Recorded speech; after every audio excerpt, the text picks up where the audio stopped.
Hello everyone, Assalamu alaikum. How are you all? I hope you are well. Welcome back to my channel in this new video.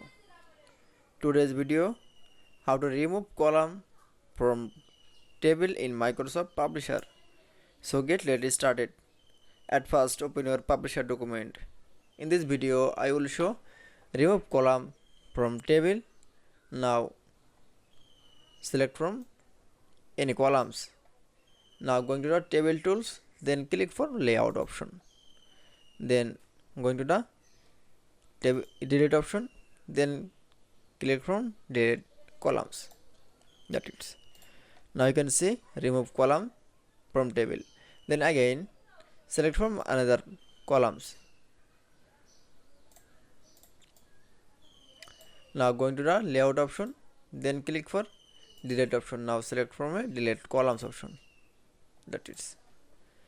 Now you can see remove column from table in publisher document is very easily. I hope to enjoy the video. Please like, comment, share and subscribe my channel. Thanks for watching.